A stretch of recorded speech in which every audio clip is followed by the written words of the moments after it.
നമസ്കാരം മക്കളെ, നമുക്ക് പഠിക്കാം. ഇന്ന് നമുക്ക് ട വർഗത്തിലെ രണ്ടാമത്തെ അക്ഷരമായ ഠ വരുന്ന കുറച്ചധികം വാചകങ്ങൾ പരിശീലിക്കാം. ആദ്യത്തെ വാചകം, കുഞ്ഞ് മിഠായിക്ക് ശാഠ്യം പിടിച്ചു.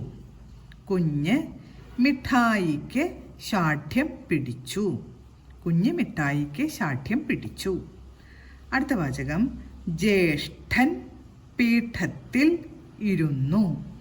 ജ്യേഷ്ഠൻ പീഠത്തിൽ ഇരുന്നു. ജ്യേഷ്ഠൻ പീഠത്തിൽ ഇരുന്നു. അടുത്ത വാചകം, കഥയുടെ ഗുണപാഠം എഴുതൂ. കഥയുടെ ഗുണപാഠം എഴുതൂ. കഥയുടെ ഗുണപാഠം എഴുതൂ. അടുത്ത വാചകം, കവിത മനപാഠമാക്കൂ. മനപാഠമാക്കുക എന്ന് പറഞ്ഞാൽ ബൈ ഹാർട്ട് ചെയ്യുക എന്നാണ് കേട്ടോ അർത്ഥം. കവിത മനപാഠമാക്കൂ. കവിത മനപാഠമാക്കൂ. അടുത്ത വാചകം, കുഷ്ഠം ഒരു അസുഖമാണ്.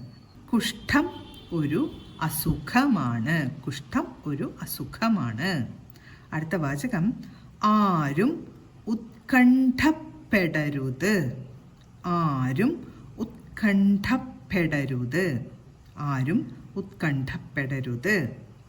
അടുത്ത വാചകം, കഠിനമായ ജോലിയാണ്. കഠിനമായ ജോലിയാണ്. കഠിനമായ ജോലിയാണ്. അടുത്ത വാചകം, കഠിനമായ ജോലിയാണ്. കഠിനമായ ജോലിയാണ്. അവസാനത്തെ വാചകം, കാഠിന്യമുള്ള വസ്തുവാണ്. കാഠിന്യമുള്ള വസ്തുവാണ്. കാഠിന്യമുള്ള വസ്തുവാണ്.